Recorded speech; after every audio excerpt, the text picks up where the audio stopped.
আসসালামু আলাইকুম। সবাই কেমন আছেন? আশা করি ভালো আছেন। আপনাদের দোয়ায় আমিও অনেক ভালো আছি। তো আজকে আমি আরেকটি নতুন ভিডিও নিয়ে আপনাদের সামনে হাজির হলাম। ভিডিওটির মূল টপিক হচ্ছে কোয়েল পাখি খাঁচায় লালন পালন করিলে কীরকম সুবিধা এবং অসুবিধা, এবং কোয়েল পাখি ফ্লোরে লালন পালন করলে কিভাবে কীরকম সুযোগ সুবিধা আছে সেগুলো নিয়ে আজকের এই ভিডিওটি। তো কথা না বাড়িয়ে চলুন ভিডিওটি মূল টপিকে চলে যায়।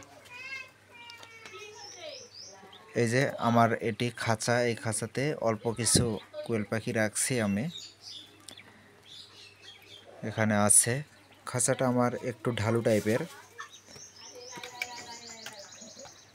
ওই যে ঢালু টাইপের, ওই সাইডে খাঁচাটা একটু উঁচা টাইপের আর হালকা করে এই সাইডে নিচা টাইপের আর কি, যাতে করে পাখিরা যদি ওই সময় ভিতরে যখন ডিম দেবে তখন ডিমটা যেন আস্তে করে গড়ে বাইরের দিকে চলে আসে, এই জন্য ঢালু টাইপের করা হয়েছে।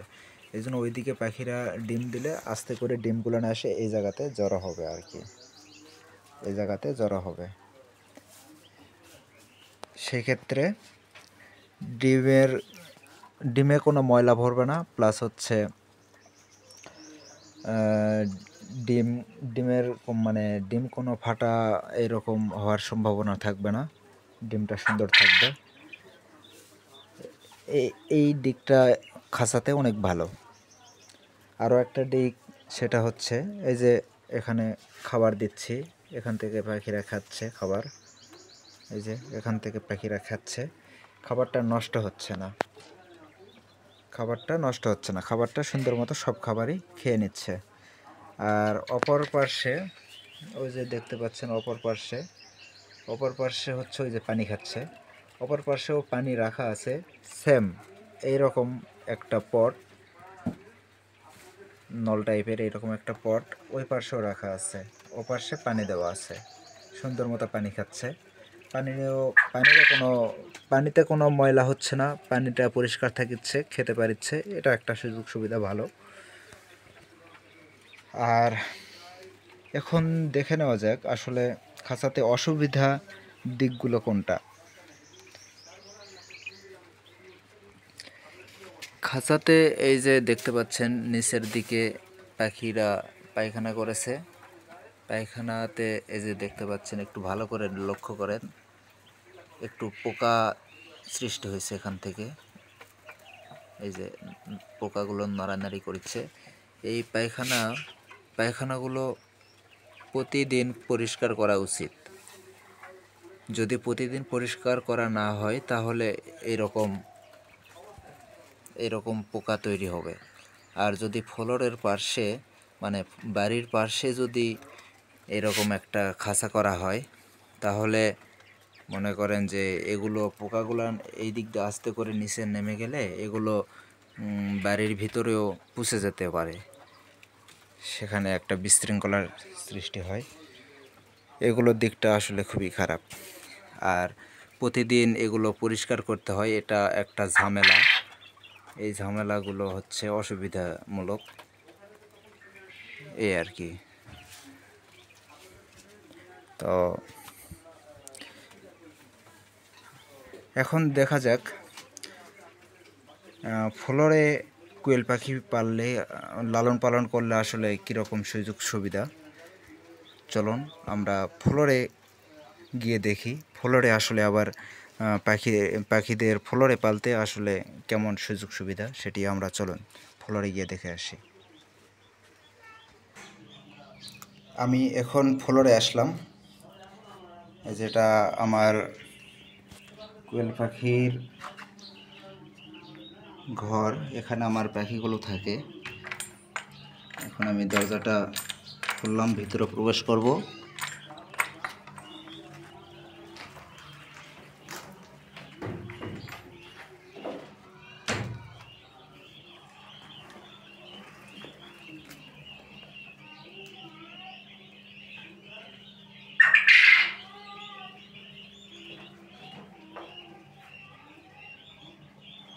এই যে এটা হচ্ছে আমার কোয়েল পাখি ফ্লোরে। যেমন আপনারা একটু আগে দেখলেন যে খাঁচাতে আসলে কোয়েল পাখি লালন পালন করলে কীরকম সুযোগ হচ্ছে এবং কীরকম অসুবিধা হচ্ছে সেটা আপনারা ইতিমধ্যে জেনেছেন। এখন আপনাদেরকে জানাবো এই বিষয়ে যে ফ্লোরে আসলে কোয়েল পাখি লালন পালন করলে ফ্লোরে আমি আসলে কীরকম সুযোগ সুবিধা পাচ্ছি এবং অসুবিধা কি কি পাচ্ছি। ফ্লোরে এখানে ভালো করে লক্ষ্য করে দেখেন, এখানে ধানের চিতানগুলো আছে অর্থাৎ ভুসি, এগুলো বিছায়া দেওয়া আছে পুরো ফ্লোর। এই যে দেখতে পাচ্ছেন পুরো ফ্লোর বিছে দেওয়া আছে। এখানে ভালো করে খেয়াল করে দেখেন, কোনো পোকা সৃষ্টি হয়নি এরকম কখনো দেখতে। একটু ভালো করে খেয়াল করে দেখেন, এখানে কোনো পোকার তৈরি হয়নি, একটা পোকাও দেখতে পাবেন না। এখানে কোনো প্রকার পোকা নেই, পোকা তৈরি হয়নি। তো এই জন্য এখানে ফ্লোরে পারলে একটাই সুযোগ সুবিধা হচ্ছে, যেমন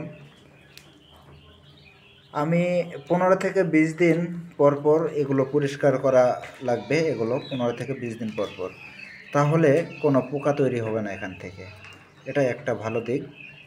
15 দিন 20 দিনে কোনো পোকা তৈরি হবে না, কিন্তু অথচ আপনার হচ্ছে খাঁচাতে যদি লালন পালন করা হয় সেই ক্ষেত্রে তো আপনারা ইতিমধ্যে দেখলেন যে পোকা তৈরি হচ্ছে। প্রতিদিন পরিষ্কার যদি করতে পারি তাহলে কোনো পোকা তৈরি হবে না সেখানে, আর যদি প্রতিদিন পরিষ্কার করতে না পারি তাহলে পোকা তৈরি হবে। আর এই জন্য ফ্লোরে আমার পক্ষে এটাই, মানে ফ্লোরে পালন করাটাই আমার পক্ষে ভালো। এই জন্য আমি ফ্লোরে পালিচ্ছি আপনাদের দেখানোর উদ্দেশ্যে আর কি। আমি খাঁচাতেই কয়টা রাখছি, রাখে আজকে একটু আপনাদেরকে দেখালাম। আর এই ফ্লোরের হিসাবটা হলো এরকম যে ফ্লোরে কোনো পোকা তৈরি হবে না। 15 দিন 20 দিন পর আমি এগুলো একটানা এগুলো সবগুলো ক্লিয়ার করে পরিষ্কার করতে পারবো। তাহলে আবার নতুন করে যখন ধানের চিতান এগুলো দেওয়া হবে,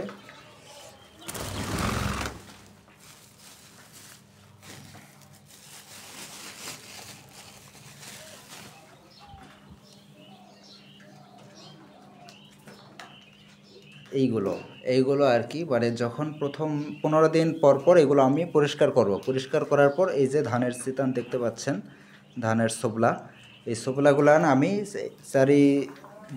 পুরো ফ্লোর এইভাবে বিছায়া দিব। দিলে আবার নতুন করে আবার 15 থেকে 20 দিন আর কোনো পরিষ্কার করতে হবে না, কোনো পোকারও তৈরি হবে না এখান থেকে। এই একটা ভালো দিক। আর ডিমের বিষয়টা, যেমন খাঁচাতে দেখলাম ডিম সুন্দর করে এক সাইডে চলে আসছে, ডিমেতে কোনো ময়লা জমিচ্ছে না বা ডিম কোনো ভাঙা নষ্ট এরকম হচ্ছে না। আর ফ্লোরে ওটার একটা সুযোগ সুবিধা। আর ফ্লোরে হচ্ছে এই যে ডিম যেমন আছে, এই যে এখানে একটা ডিম দেখতে পাচ্ছেন, ওই যে ওই কানিতে কয়েকটা ডিম দেখতে পাচ্ছেন। তো এরকম করে পুরো ফ্লোরে আর কি সব জায়গায় ডিম ছড়িয়ে আছে। কেবল ডিম দেওয়া শুরু হয়েছে দুপুর এখন সময়, এই সময় কেবল ডিম দেওয়া শুরু হয়েছে। তো বিষয় হচ্ছে এইরকম ফ্লোরে থাকলে বিভিন্ন ময়লা ডিমে জমা হয়, ডিমে মনে করেন যে একটু ডিম ভাঙা ফাটা এরকম বাড়ায়, মানে পাখিরা একটু উড়াউড়ি করে দাপাদাপি করে, তো সেই কারণে ডিমের উপর পরে ডিমগুলো ফেটে যায়, এরকম সমস্যা। এই একটা সমস্যার দিক। আরও একটা সমস্যার দিক হচ্ছে, যেমন এই যে পানি, আমি খাঁচাতে আপনারা দেখলেন যে খাঁচাতে পানি দিলে পানিটা কোনো ময়লা হচ্ছে না। আর ফ্লোরে যখন আমি এই পটে করে পানি দেব, তখন পটে দেখবেন এই যে পটের ভিতরে অনেক ময়লা, তাই এগুলো পানিগুলো নোংরা হয়ে যায়। এই জন্য সবসময় পানি আমাদেরকে পরিষ্কার করে পটটা সুন্দর করে পরিষ্কার করতে হয়, করে তারপর আমাকে পানি দিতে হয়। এ একটা মানে সমস্যার দিক। আর একটা সমস্যার দিক হচ্ছে খাবার দেওয়া। যেমন আপনারা তখন দেখলেন খাঁচাতে খাবার দিলে খাবারগুলো নষ্ট হচ্ছে না, সুন্দর করে সেগুলো খাবার খেয়ে নিচ্ছে। আর এই যে ফ্লোরে পটে করে যখন আমি খেতে দিচ্ছি, এই যে আশেপাশে দেখতে পাচ্ছেন অনেক খাবার পড়ে আছে, এই যে অনেক খাবার পড়ে আছে দেখতে পাচ্ছেন, এই খাবারগুলো নষ্ট হচ্ছে।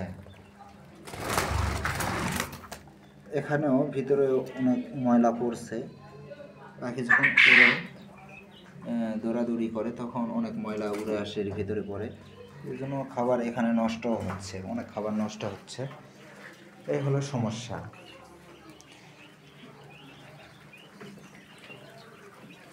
তো আপনারা আসলে সবাই দেখতে পেলেন যে ফ্লোরে কোয়েল পাখি লালন পালন করলে কীরকম সুযোগ সুবিধা পাবো এবং কীরকম অসুবিধা আমাদের হতে পারে। আর আপনারা এটাও দেখতে পেলেন যে খাঁচাতে কোয়েল পাখি লালন পালন করলে কীরকম সুযোগ সুবিধা পাবো এবং কীরকম অসুবিধা আমাদের সম্মুখীন হতে হবে, সেগুলো আপনারা জানতে পারলেন। তাই আমার দিক দিয়ে একটু আমি যা বুঝতে পারছি বা আমি আপনাদেরকে যা বুঝাইতে চাচ্ছি যে আমি ফ্লোরে কোয়েল পাখি লালন পালন করেছি, আমার পক্ষে একটু পরিশ্রম আমার ফ্লোরে একটু কম হচ্ছে, কারণ আমাকে এই বিষ্ঠাগুলো 15 দিন 20 দিন পর পর একবারে পরিষ্কার করে ফেলে দিচ্ছি, তাহলে 15 দিনে আমার এগুলো পরিষ্কার আর করতে হচ্ছে না। আর খাঁচাতে হলে প্রতিদিন আমাকে পরিষ্কার করতে হবে, তা না হলেই আমার আবার পোকার তৈরি হবে। এই কারণে আমার পক্ষে ফ্লোরে কোয়েল পাখি লালন পালন করাটাই আমার জন্য বেটার। তো আপনারাও দেখবেন যে আপনারা আসলে কিভাবে করতে পারেন। আর একটা বিষয় হচ্ছে আপনাদেরকে অবগত করি যে ফ্লোরে যদি কারো একটু কোয়েল পাখি লালন পালন করার যদি ফ্লোর একটা সুন্দর বড় টাইপের একটু জায়গা, পরিবেশ একটু সুন্দর পরিবেশ, বড় জায়গা যদি থাকে, তাহলে আপনারা ফ্লোরে কোয়েল পাখি লালন পালন করবেন আমার মতো করে এইভাবে, যে এইভাবে ফ্লোরে একটানা করবেন, তাহলে একটু পারিশ্রমিকটা পরিশ্রম একটু কম হবে সেখানে। আর যদি কারো জায়গা তেমন বেশি থাকে না, তাহলে অল্প একটু জায়গার ভিতরে যখন আপনি একটা করবেন, খাঁচা তৈরি করবেন, যে 1 তলা 2 তলা 3 তলা 4 তলা করে, আপনার 3 তলা 4 তলা একটু অল্প জায়গার ভিতর 4 তলা একটা খাঁচা করলে সেখানে আপনি মোটামুটি অনেক কোয়েল পাখি লালন পালন করতে পারবেন। যদি জায়গা কম থাকে সেই ক্ষেত্রে আপনাদের খাঁচাটাই ভালো, তবে একটু কষ্ট করতে হবে। কষ্টটা হচ্ছে যে পরিশ্রম করতে হবে, সেই পাখিগুলোর বিষটা প্রতিদিন পরিষ্কার করতে হবে, এবং এই হলো বিষয়। আর যদি আপনাদের জায়গা থাকে ফ্লোর, এইরকম বড় ফ্লোর, তাহলে ফ্লোরে করাটাই সম্ভবত আমার পক্ষে ভালো, কারণ 15 দিন পর পর পরিষ্কার করি, এটাই আমার পক্ষে ভালো হয়। তো আজকে ভিডিওটা অনেক বড় লং হয়ে যাচ্ছে। তো মূল টপিক যেটা আমি বললাম যে আসলে কোয়েল পাখি যেভাবে লালন পালন করলে ভালো হবে, সুযোগ সুবিধা কোনটাতে ভালো, সেই বিষয়ে অবগত করতে চেয়েছি, আমি সেই বিষয়ে অবগত করলাম। তো আপনারা অবশ্যই বুঝতে পেরেছেন। আমার ভিডিওটা অনেক লং হয়ে যাচ্ছে, তো আজকের মতো এই পর্যন্তই। সবাই ভালো থাকবেন। আর আমার ভিডিওটা যদি আপনাদের কাছে ভালো লাগে তাহলে লাইক কমেন্ট শেয়ার করবেন, এবং চ্যানেলটা অবশ্যই সাবস্ক্রাইব করবেন এবং আমার পাশে থাকবেন। সবাইকে ধন্যবাদ। আসসালামু আলাইকুম।